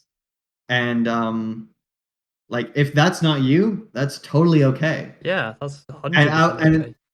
And that was also like one of those like little like light bulb moments where I was like, you know what, you're right. Yeah. Like, I don't have to put my neck on the line for this. I don't have to like throw everything away. I don't have to risk everything. And like there were times where like I was perfectly okay with dying. I got as good as I did, as fast as I did, because I rode with a suicidal complex. You know? Like I was racing around that go-kart track on a stock 300 with like guys that have been racing for years. And I was running like with my visor an inch from the guy in front of me's rear tire, with the thinking like, if he lets off the throttle even slightly, the worst that's going to happen is it's probably going to leave a mark on my visor and like kick it up or something. Yeah. Like I rode with that, knowing like I'm putting absolutely everything I can into this and leaving nothing out. Yeah. So that I know if this doesn't work, then, or if something happens to me, like I know that if this doesn't work, then I did everything I could and it wasn't going to happen. And if something happens to me, then I know that something happened while I was doing everything I could. Yeah, that's it. You gotta all you can at give least is 100% at the end of the day, isn't it? Yeah, exactly. If you're not giving 100%, then what's the point of being there? Like, and throughout like those couple of like really like up and down unsteady years, I really like lost that. And even this year, I didn't really have that. And the team didn't want me to have that, which was very lucky. But like anytime I would put pressure on myself, they would take it off. Like they never put pressure on me. All they wanted me to do was see the tracks and just learn the tracks. Is that pure attitude racing? Sorry. Yes. All right. Yes, pure attitude racing. And they just wanted me to learn the track, learn the bike, learn the tire, because they know everything's new. Absolutely every single track I went to is new. The tires are new, the bike is new, the way you ride is new, the championship is new. And like you guys will know, like if you go to a different championship, they play differently. It's a different ball game, isn't it? In Asia Road Racing, there were Hondas that had no problem taking you out if you were in their way, and that's not really the case here. No. Same in Australian Superbike, like they like might be smoother. In Italy, they might be rougher. They might, and I know in Japan, Europe, in the Japanese. Oh yeah, I know in the Japanese championships, I know that they set their bikes up differently to what we would. So like if like in Italian championships and European championships, they usually have like a smoother setup. Whereas in Japan, I've been told like they have a very, very loose setup. Like they want that bike moving around. Yeah, that's right. So coming to a new championship will also have that new thing. And that's the thing that a lot of people don't really look at as well. Yeah, everything's completely different, man. I've got a quick question. I'm going to do, before the end of the podcast, I will do some like quick fire questions at you. But you mentioned you did some new tracks this year. Yep. How was Laguna Seca? Do you know what? I was about to ask that. No fucking way. That's so weird. So you're probably not going to like my answer then. Oh no. Don't say it. Do that. No. It wasn't my favorite track on the calendar.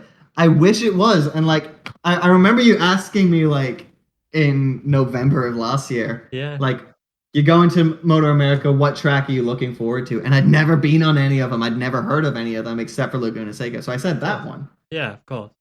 So what's your favorite? I would honestly have to say probably Road Atlanta is a Nice. fun track. I struggled Yeah. because everything was new and I was not in the right shape Mm. because I'd just come back to this. I hadn't been on a bike for 16 months before Road Atlanta. Yeah, that first section with the S downhill, though, I can see why you would enjoy it. Exactly. Is And Hmm. and then like so Road Atlanta is probably one that I'm really looking forward to this year. We didn't race it last year, but I'm really looking forward to Daytona this year. Oh yes. Will you? Do And you think you'll ever do the Daytona 200 or? if given the opportunity, but if Yeah. it's not something that's like presented to me, it's not something I'm going to chase. No, of course, fair enough. But I do love the idea of endurance racing. That is my Yeah. dream. Yeah, it looks And ace, man.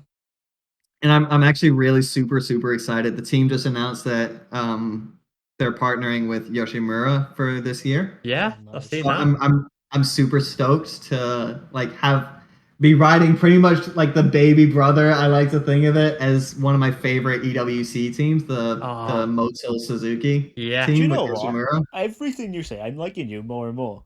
Because you bang on fucking point there enough with what I think. It's great. That's And brilliant. so that's something I'm really looking forward to. But for circuits, if I had to pick two out of the year, it'd probably be Road Atlanta and let's see.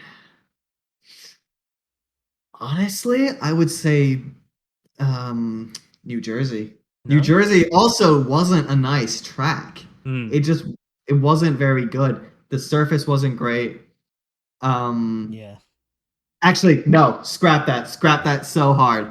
Road Atlanta and Pit Race, Pittsburgh. Oh, Those yeah. are beautiful tracks. Yeah. Pittsburgh is such an amazing track that what I used to do as a kid is I used to play Gran Turismo on the PS3 and I'd just sit in like a 2014 LMP1, LMP2 car. It was one of the Peugeot cars for like the endurance racing, WEC. And I'd just go around Suzuka nonstop. Suzuka's such a Nonstop. good track. And they had like a 12-hour, or it was a 24-minute race to like simulate the 24-hour thing. And I would just do that over and over and over and over, or I'd just do laps and just laps. And I think if you're ever going to come to the States and you're a fan of that circuit, you have to go to Pittsburgh because it is the closest you will ever get to riding Suzuka without riding Suzuka. Cool. It is gorgeous. Well, there we are. So- That's a bucket list. Yeah, Yeah. it is. Yeah, man. Quick random question as well. What did you think of VIR? My God, get out of my head. Virginia race. Are you thinking that because of Ride 4? Yeah, Don't- I'm intrigued, man, because we play a lot of Ride 4, so I'm like, what was I this hate like? that game. What? I hate that game. I hate that game because every time, like, I use that game to like get a look at the tracks before I actually see the track. So I did it with Road Atlanta, I did it with VIR, I did it with Laguna Seca, and just the way you ride a bike doesn't translate to that. Oh, That's of course. not how it works. Stop telling me I just sent this bike into orbit. Yeah, like And- VIR is horrible in the games. I'm like, what's Yeah. it like in real life, man? Yeah, so I was riding that in the game, and I was like, oh, I'm not looking forward to this. I just somehow hit an overhead gantry with like one of those sponsors. I somehow hit that from like a standing stop. Nice. So I was like, oh god, this isn't gonna go well. And I got there, and it was great fun. I didn't have a brilliant time once again. Yeah. I had a crash in Q1, and it basically ended up like knackering my left thumb because the handlebar just kind of went through it. Luckily, I didn't break my scaphoid, but we think it tore a ligament somewhere in the lower joint. So that still hurts today. But it did that, and it twisted my foot around like backwards, and it was a beautiful shade of purple. If you've ever used TCX boots, you'll know they've got that like flex protection thing at the back. Yeah. And my foot like bent enough that popped out. Jesus. So it was just a gorgeous shade of purple. So obviously I was having a hard time. And but the actual track, that like first and second sector is so much fun. And it was also really my first like opportunity to start learning a little bit more. So what I mean by that is like in Road Atlanta, it was just like, here are your tires, here's the bike, this is your VA suspension setup. If you have any like cues, just go out and learn the track, just do what you will. Yeah. And the team like very purposefully like didn't give me a lot of like, you can do this, you can change this, you can change this, you can do this, because they didn't want to overwhelm me. And that was probably the best decision they could have made. Yeah. And then in VIR, I got the opportunity to like play with compounds a little bit more. And so it was a little bit like, okay, I know what this tire feels like. We tried this front tire, we didn't like it. Let's try this rear tire. And so I had this big, like they had it on a slow-mo, like this big save in it, because I came over a crest using a harder tire first couple of laps, and it just swung around on me. Ooh. And it sounds scary, but like that was, and like it hurt because I came down and like I sat on a testicle. So I was screaming for the rest of that sector. Yeah. Yeah, nothing worse. But like, and I was in such poor shape. I had such bad arm pump issues, and I came around the last corner on one of the laps, and I just screamed at the top of my lungs inside my helmet. I was completely alone for this one. I just screamed, "Give me the white flag!" And I came over the crest a little bit, and the guy's waving the white flag. So I was just like, cool. I can tell the future. One more. Let's go. So, you know, VIR was good fun, just not a good memory of it. Yeah. So hopefully that's going to improve a lot coming up next season. Right. I want to cap this off with some quick fire questions. I don't know if Jacob's got any, because I think I've just taken them all out of his hands. Yeah. Actually, we'll start with Jacob, so don't take him. Have you got any quick fire questions, Jacob? No, you took them all. Fuck you. Sorry. He doesn't want to talk to you anymore. He doesn't want to be here anymore. I'm not your friend anymore. Oh, that's fine. You said you were my friend anyway. Ooh. I'm not your acquaintance anymore. You can't see it right now, but I got both middle fingers. Okay, children, settle down. Settle down, boys. So yeah, quick fire questions. What are your expectations for next year? I know you mentioned it earlier that you don't really like answering it, but I want to answer you to answer it anyway. So yeah, expectations. This is actually an answer, a question I didn't get to answer as well. Is I just want to like do the best I can, and like I was saying, I don't even like enjoy, like I'm not bred into racing. It's not my life's passion. This is what I do. This is what I do. This is what I do right now, and I'm gonna do the absolute best that I can with it. And I'm fairly certain Scott Redding is like fairly similar in that. Like I've heard him say something like he doesn't love racing. He doesn't want, like, this is just what we do. Yeah. And I'm in a very similar position. Like, it's not a life passion. It's not desperate. Racing for me is the most fun when you're not doing it, and then all you want to do is just get back out there and do it again. Yeah, so you can like live on the memories. Yeah. So my only expectations for next year is I'm just going to do absolutely everything I can. Leave everything on the table. I'm going to push for everything. I'm going to make every like move. I'm going to push my comfort zone. And I'm going to even like push my comfort zone with things like social media and like presence and the way I carry myself and try to like just put everything out there. And then maybe halfway through next season, we can see how it's going and just if this is what I still want to keep doing. Yeah, that's fair play, man. Actually, I do have one. Yeah. What's your dream bike and dream car? Oh, me, my mom and my dad have like sat down for dinners just talking about what our dream garage would be like. Go on, like if you could pick 10 cars. You get to pick 3, a bike or car.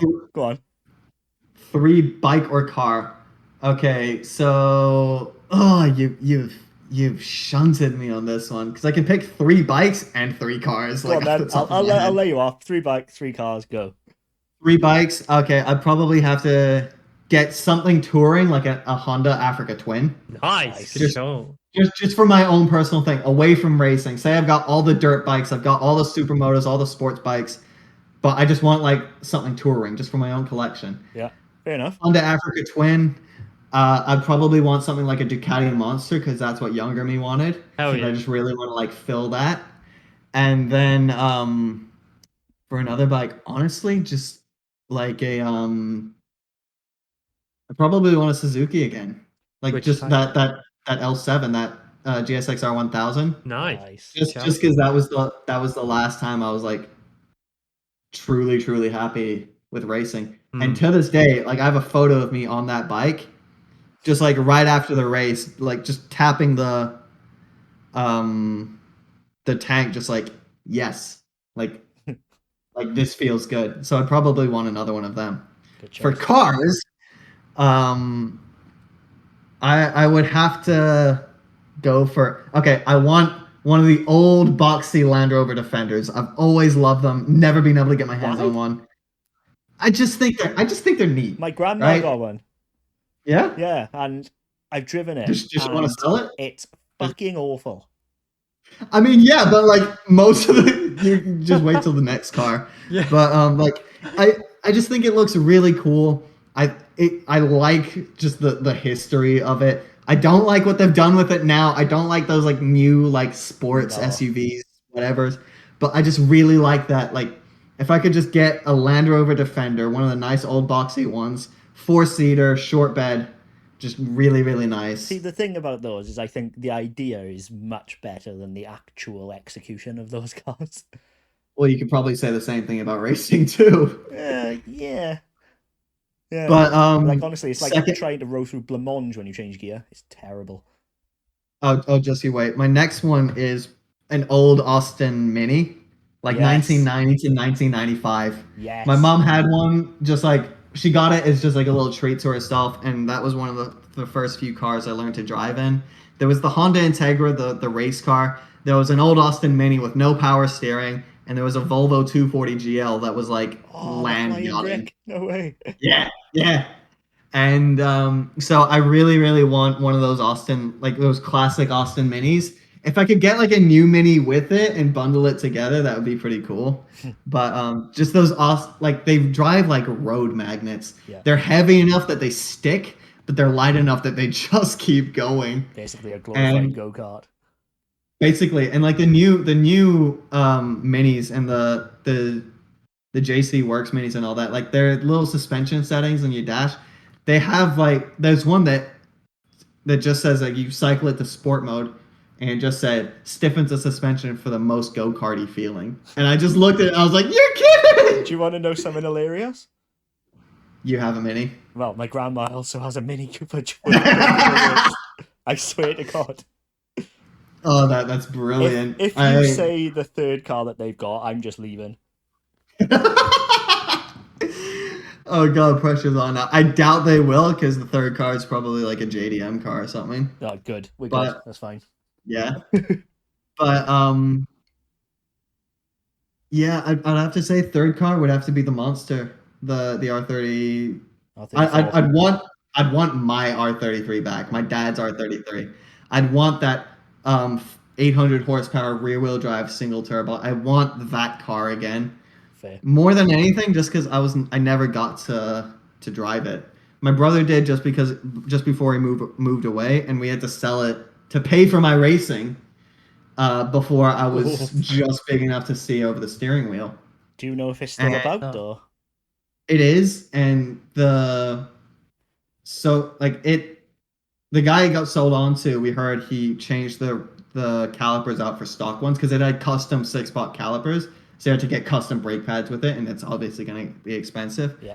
So we were fully expecting this thing to be wrapped around a tree because you can't stop 800 horsepower rear-wheel drive with standard calipers. No. But It's a luckily, GTST, like, isn't it? It's not a GTR. yeah. And so luckily it got sold on, and we heard the guy that has it now has taken really, really good care of it.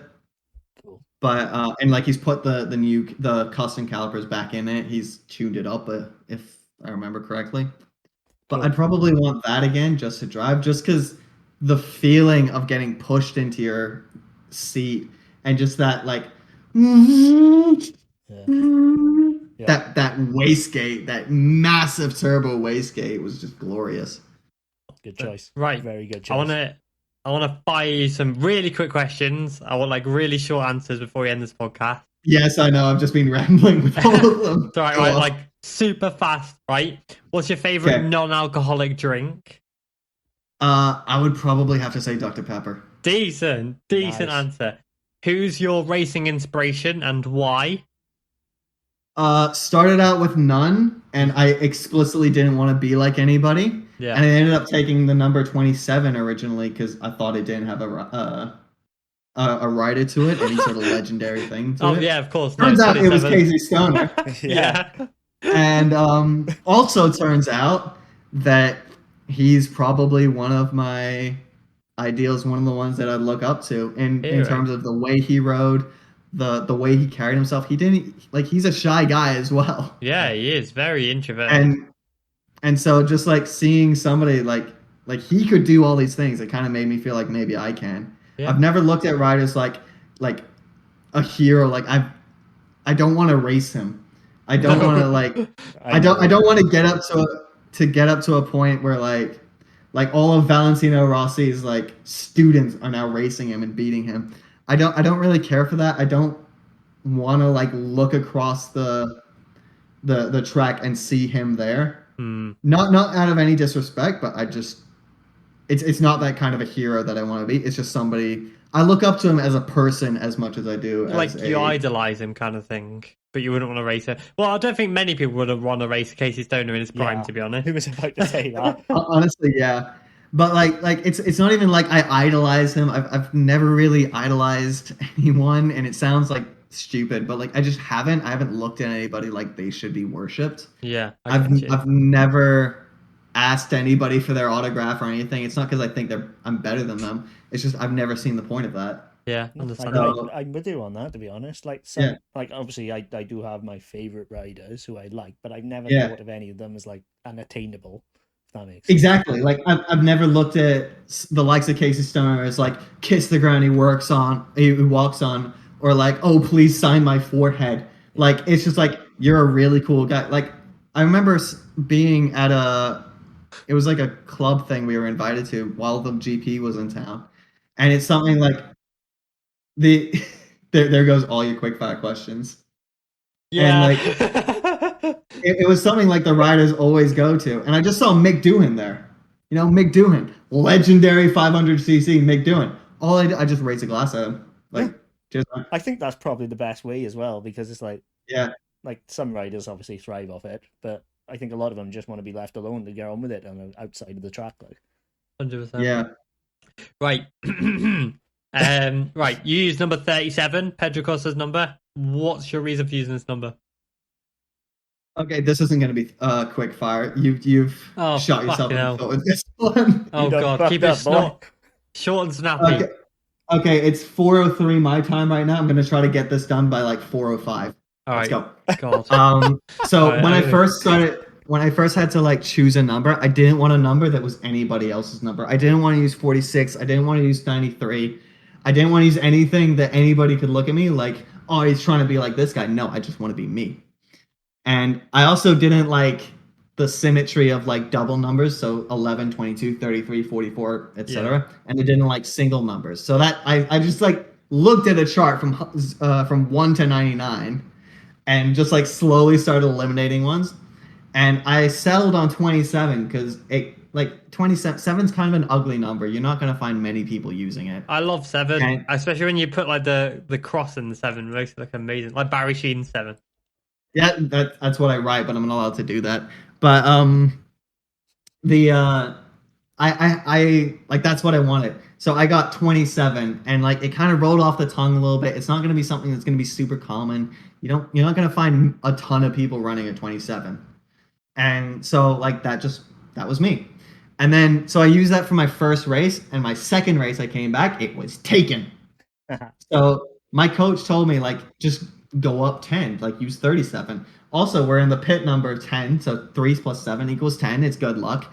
It was all that. And so I was like, okay, yeah, 37. It's not really nice. It's like an ugly number. It just sounds gross to say 37. Oh. And I was like, okay, we'll just keep it for one round. And then we kept it, and then we kept it, and then we kept it, and then we kept it, and it just kept going, and it started becoming a lot more me. Yeah. And now, like, if I was ever going to use a different number, it would be like a conversion of that number. So like 137, 337, 737, yeah. something like that. It probably wouldn't even be 73. And so now Yeah. Pedro Acosta and Augusto Fernandez have actually taken inspiration from you using 37. That is what I'd like to think. Yeah. However, I think Augusto Fernandez has been running 37 a little bit longer. Yeah. Pedro Acosta, though, so basically, using what we 37 can a take lot. from this podcast is that Pedro Acosta's hero. Well, he's 51 is Liam now, so you MacDonald. clearly scared him off. Nothing to do with his teammate using the same number. Yeah. Right. Another question. Right. Also, I'd just like to point out I got that within the 2 You minutes. did, man. Fair play. Right. What scares you? Just full stop, anything? Yeah, one word. What scares you? One word. Oh, Yeah. God. Spiders. This. Okay. Me, apparently. Okay. What scares me? In one word. Can't do one word, but it's gonna be not doing enough when I have the chance. Oh, that's deep. Oof, Yeah, we're yeah. getting older, mate. You gotta do it all now. Right. Cats or dogs? Is both an option? Yes. But Dog. Cat, dog. Yes. both are great, but we need an answer here, Liam. Just for the person that I am, dogs. Perfect. Right, and last question before we end this podcast. If you could achieve anything in racing, what would it be, or have you already achieved it? Oof. I would have to say it's always been my goal just to like be able to do it. Not necessarily like start to do it, but I just want to do it sustainably. Do it. Well, like get paid for it. Get paid for it. Like I don't need myself to be the MotoAmerica champion. I don't need myself to be the World Superbike champion. I don't need myself to be the MotoGP champion to feel like I've made it. Yeah. Like I said before, like this is just what I do. So my goal is to just do it and be able to do it. Okay. And if I end up running maybe like consistently like 4th or 5th in whatever championship I'm in, but like I can keep doing it the next year and the year after, and it's not taking a toll on my mental health, my physical health, I just want to do it. Just keep doing it. Just keep doing it. Yeah, exactly. And if I'm not going to be racing, I'm going to be involved with racing. Like I'd want to be a tester or something. I just want to do it. Yeah, I get you. I've got How one. old are you? 22. 22. 23 Okay. next year. Yeah, I got one as you're a gamer. Xbox or PlayStation? PC. PC. PC. PC. Of all PC those, was the right PC. answer there, but yeah. Come on. You gave me Xbox or 2 PS? options. Yeah, Jacob, Xbox come or on. PS. PS. Goodbye. But if I had to choose any of them, PC. PC hands for down. So was us life, too, so that's dude. fine. Hell yeah. Yeah. Yes. Right, Liam, where can we find you on your socials or whatever? So I've got a Facebook page that's probably just like, I think it's just Liam MacDonald 37. I haven't actually looked at it about And a that's month. MAC Donald, because I couldn't find it. Yeah, MacDonald. Yep. And on Instagram, I am Liam the MacDonald, MacDonald, all the same, but it's just the in between my name. And on Twitter, it's just Liam MacDonald 37. Amazing. I've got a website that's liammacdonald37.com. Yep. And just any of those probably link you to any of the other ones as well. So you just find one, you find them all. Hell yeah. Amazing. Well, yeah, it's been a pleasure to have you on the podcast, Liam, at a long last. You've told a lot of stories there. I'm sure the people listening will have learned a lot about you and they'll be thrilled to follow your racing next year. I'd honestly be taken aback if they understood any of it. I've They just probably switched off rambled. after 10 minutes. Honestly, yeah. We're just mates, just like shooting it now, Yeah. and they can't even follow along the conversation. They're like, at what this the point. hell's going on? We've got some man? really committed listeners. I think we'd be alright. Yeah, Yeah. I think we do. We've got some decent listeners out there, to be fair. If you've made Yeah. it, pat yourself on the back, gold star. Yeah. Thank you. There we go. But it's been nice to have you on, Liam. Best of luck for next year as well. And I'm sure you very we'll much. potentially have you on at the end of next year when you're the Twins Cup champion. And yeah. Do we want to just do like what Billie Eilish has done with Vanity Fair? Just every year on the same day, we just come back with the same interview. Yeah, I saw that the other day. I was like, that is sick. I've stopped watching it for like 3 years now. Yeah. Bold. Yeah, it is, yeah. But like I said, amazing to have you on, Liam, and good luck in the Pleasure to be future. on. Thank you for having me. That's all right. You're very welcome. Yeah. As Dak said, good luck. Yeah. Thank you so much. Thank you, everybody, for listening to this podcast. You have been amazing if you're listening this far. And, if you made it this far, congratulations, Gold Star. What is wrong with you? Yeah. I ask myself the same question every podcast. Why the fuck are you still here? Yeah, like, why are people still listening, man? But yeah, if you're still listening, thank you very much. And we're back next week with some more MotoGP content. Thanks, guys. Thank you very much. Bye-bye. Bye. Bye.